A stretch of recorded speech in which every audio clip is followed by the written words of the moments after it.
आप करो एफआईआर जितनी है और करो, आप सारे के सारे जेल चलेंगे और इसके अलावा जेल भरो आंदोलन करेंगे अगर जरूरत पड़ी तो। ये बीजेपी और आरएसएस के लोग हैं, वही ये सारा सब कुछ कर रहे हैं और इस आंदोलन को बदनाम करने की कोशिश कर रहे हैं। पकड़ लो ना आप, भाई तुम्हारा आदमी है। हम तो पहले ही कह रहे हैं कि ये सारी साजिश बीजेपी की है, आरएसएस की है और ये एक धर्म विशेष के लोगों को बदनाम करने की है। एविडेंस है इस तरह की कि किसानों ने भड़काया है। अगर आप संयुक्त किसान मोर्चा की प्रेस कॉन्फ्रेंस जो हुई है, प्रेस रिलीज है, उसको देखेंगे तो उन्होंने कहा है कि हमारे साथ पुलिस की, दिल्ली पुलिस की और जो और पुलिस है उनकी जो बात हुई है, जो रूट फाइनल हुए हैं 4, हम उसी पर जाएंगे और हम में से कोई भी लाल किला नहीं जाएगा। और लाल किले जाने का, वहाँ झंडा फहराने का किसी तरह का ना हमारा कोई प्लान है, ना ही कोई व्यक्ति वहाँ जाएगा। ये बहुत स्पष्ट रूप से जो प्रेस रिलीज है उसमें कहा गया है।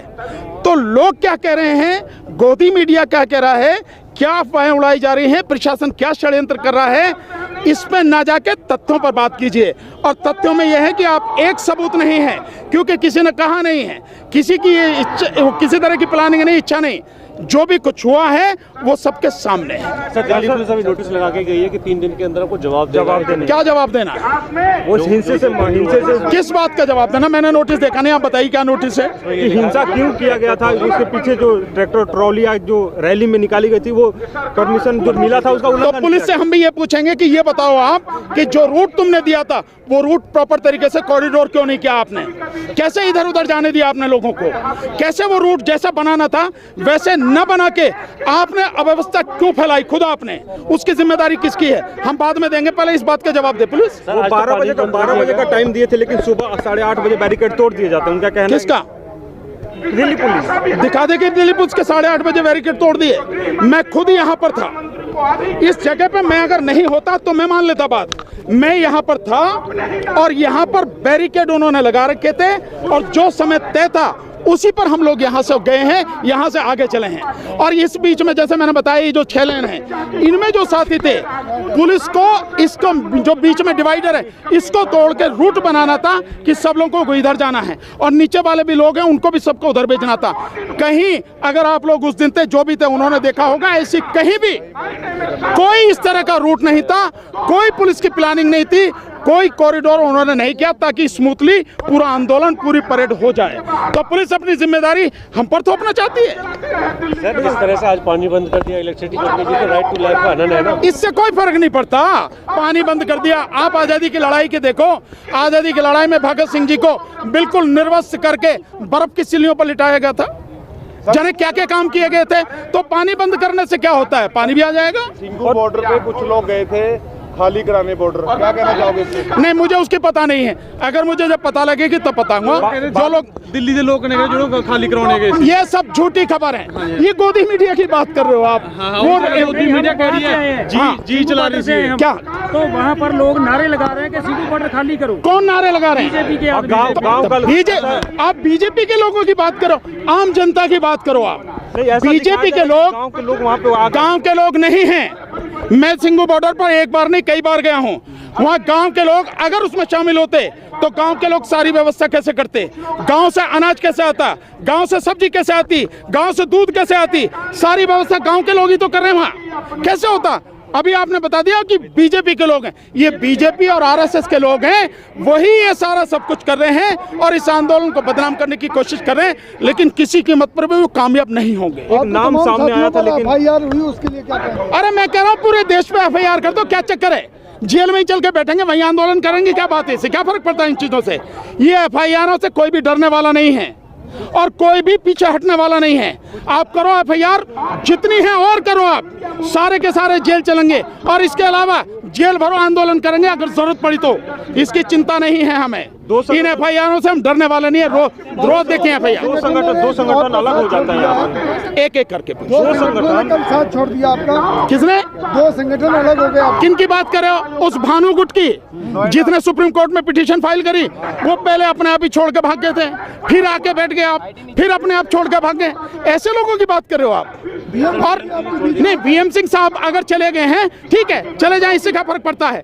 लेकिन वो 40 के 40 लोग जिन लोगों ने ये आंदोलन शुरू किया था, जो संयुक्त किसान मोर्चा के साथी हैं, एक भी आदमी उनमें से गया? उनमें से एक आदमी नहीं गया। सारे के सारे इकट्ठे हैं, कल भी थे, आज भी हैं, और जीतने तक सारे के सारे इकट्ठे रहेंगे। पार्लियामेंट मार्च का जो कॉल किया गया था, वो अभी ठीक है, ये स्ट्रेटेजी चेंज होती रहती है।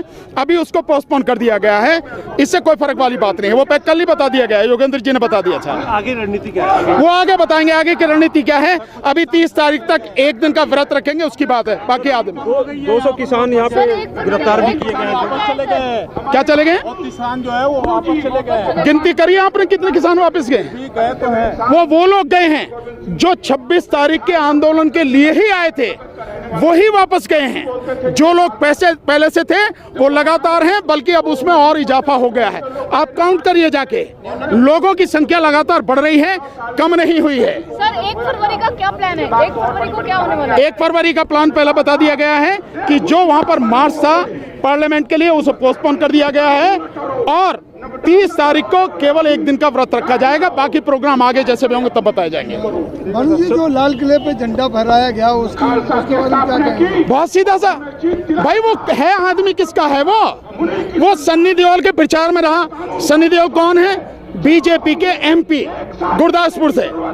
उनके साथ में प्रधानमंत्री के साथ में उसकी फोटो है। 4 आदमियों की पीएमओ में अगर कोई व्यक्ति जाएगा, 7 एस्कॉर्ट्स में कोई व्यक्ति जाएगा, वो व्यक्ति वही होगा जो बहुत करीबी होगा। और वो आरएसएस का जो प्रचारक भी रहा, ऐसा भी बताया गया है। और वो व्यक्ति गृह मंत्री के साथ में भी बैठ के बात करा। पकड़ लो ना आप, भाई तुम्हारा आदमी है। हम तो पहले ही कह रहे हैं कि ये सारी साजिश बीजेपी की है, आरएसएस की है, और ये एक धर्म विशेष के लोगों को बदनाम करने की है। उस धर्म विशेष के लोगों को जिन्होंने अपनी जानें देकर इस देश की रक्षा की है।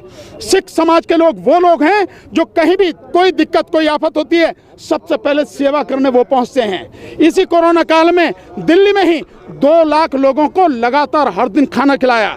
यही वो लोग हैं, कहीं भी कोई दिक्कत हो जाए वहां पहुंचते हैं। और यही वो लोग हैं जो देश की रक्षा करते हैं सीमा पर। सिख रेजिमेंट और इसके अलावा कितने लोग हैं, आप उनको कह रहे हो, जिन्होंने जिस धर्म का जो लोग हैं, आरएसएस के जो लोग आरोप लगा रहे हैं, इसी हिंदू धर्म को बचाने के लिए हमारे जो गुरु हैं, सिख समाज के जो गुरु हैं, उन्होंने अपनी कुर्बानियां दी हैं। भूल गए? लेकिन बेशर्म लोग हैं ये आरएसएस और बीजेपी के लोग। इन्हें किसी बात का कुछ नहीं लेना देना, बस अपनी सत्ता की हवस इतनी है, उसके लिए जो मन में आए ये वो करते हैं। तो उनकी सिखों की कुर्बानी को ध्यान करो, और जो सेवा भाव है उसको ध्यान करो, और लोगों के साथ दुख सुख में जो खड़े होते हैं उनको ध्यान करो। और इसीलिए खालिस्तानी कहते रहे ना उनको, कि ताकि जब तुम्हारा षड्यंत्र चल रहा है, उस षड्यंत्र के माध्यम से ये निशान साहब वहाँ फैलाओगे और इन्हें खालिस्तानी कहोगे। वो खालिस्तान का चिन्ह नहीं है, निशान साहब है। और झंडे का अपमान नहीं किया गया, झंडे को उतारा नहीं गया, झंडे को झुकाया नहीं गया, झंडे के साथ साथ में वो चिन्ह लगाया गया, और कुछ नहीं है। और फिर भी जिसने लगाया है वो आपका आदमी है, करो उसके खिलाफ कार्रवाई। कौन मना कर रहा है भाई? आपके हाथ किसने बांधे? करो ना उसके खिलाफ कार्रवाई, अरेस्ट करो, जो भी करना है वो करो, कानूनन जो कर सकते हो वो करो आप। सर बीजेपी के नेता 30 तारीख को तिरंगा मार्च निकाल रहे हैं। अरे यार, बीजेपी के लोग 1 नंबर के देशद्रोही और गद्दार हैं।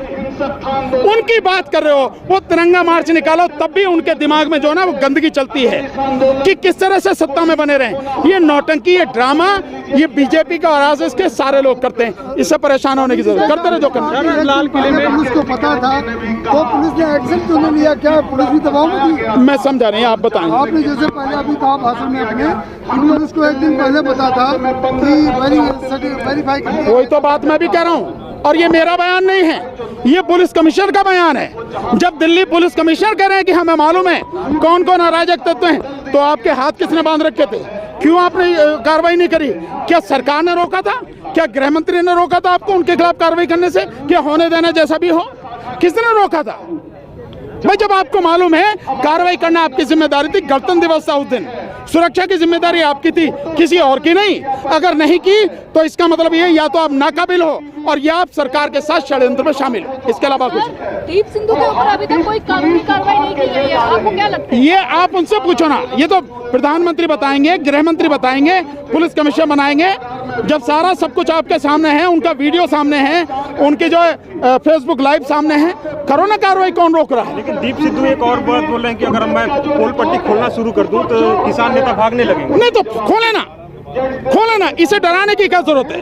जब तुमने ये काम कर ही दिया है, खोलो, कौन कौन है, खोलो तो सही। ये गीदड़ भपकियां हमने बहुत देखी हैं, बहुत सुनी हैं। अगर आपके पास कुछ सच है, प्रमाण से दुनिया के सामने लाओ, कौन रोक रहा है?